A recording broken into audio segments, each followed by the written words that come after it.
Webster's Gecko Goof. Clicky and Nettie were baking muffins one Sunday afternoon while Router sat waiting for drips from the spoon. Suddenly, Webster dashed in with exciting news. A brand new reptile was coming to the zoo. "It's a yellow spotted fire gecko, and it's so cool!" "Really?" teased Nettie. "I bet all it does is drool." "Nah," said Webster.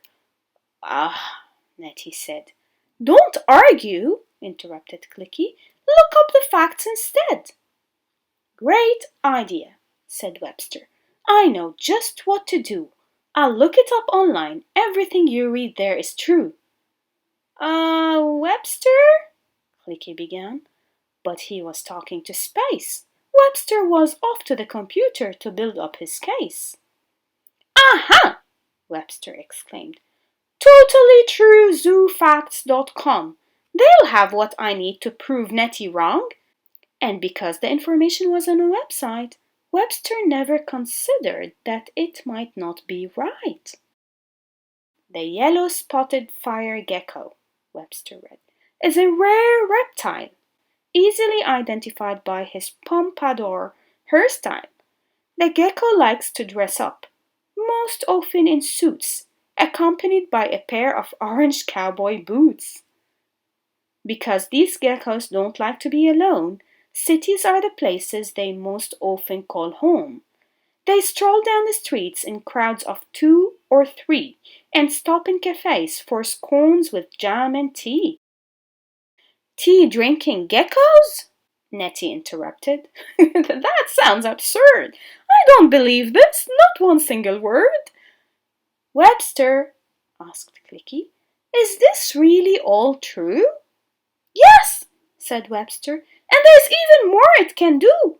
Some reptiles hide by changing the color of their skin, but this gecko's got an even better way to blend in. He can change colors, shapes, and sizes. The yellow-spotted fire gecko is a master of disguises. The gecko chuckles and flies on a trapeze while reciting poetry in Latin and Japanese.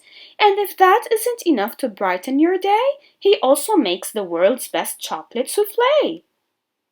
"Wow!" exclaimed Webster. "This is better than I dreamed." "Careful," cautioned Clicky. "Things online aren't always what they seem. We should take a trip to the zoo to check our facts and make sure the information from that site is on track." They arrived at the zoo, and without wasting a second, Webster headed straight to the snakes and reptiles section. A crowd stood in front of a sign that read, "Meet our new friend." Eagerly, Clicky, Nettie, and Webster joined right in. Suddenly, the curtains opened and the crowd gasped because finally, there, behind the glass, was the creature they had all come to meet, curled up on a tree branch, fast asleep. Webster looked the gecko over, his face full of doubt. Where were all the cool things he'd read about? He saw no suit, no boots, no pompadour, just a tiny lizard sleeping and nothing more. "Hi there," called a zookeeper with a smile. "Are you here to meet our newest reptile? I'm bringing him a delicious treat. Would you like to see what geckos eat?" "Yuck! Mealworms, crickets, and slimy insects." This was not at all what Webster had been led to expect. The zookeeper grinned and said, "It's a gecko buffet." Webster said, "I read they ate scones and chocolate souffle."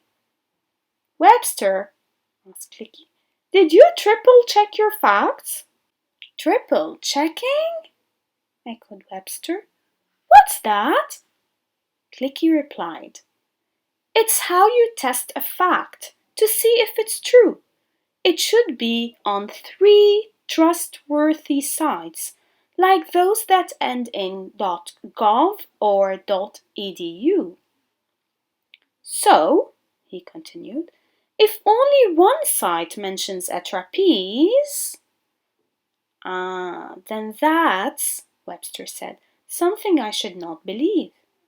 And remember, said Clicky, when using the internet, that just because it's online doesn't mean it's correct. Thanks, Clicky, said Webster.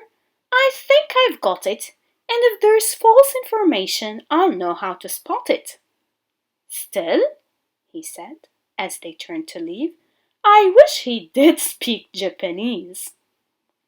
Sorry, said the gecko. Couldn't manage. But I'll have you know I'm quite good at Spanish.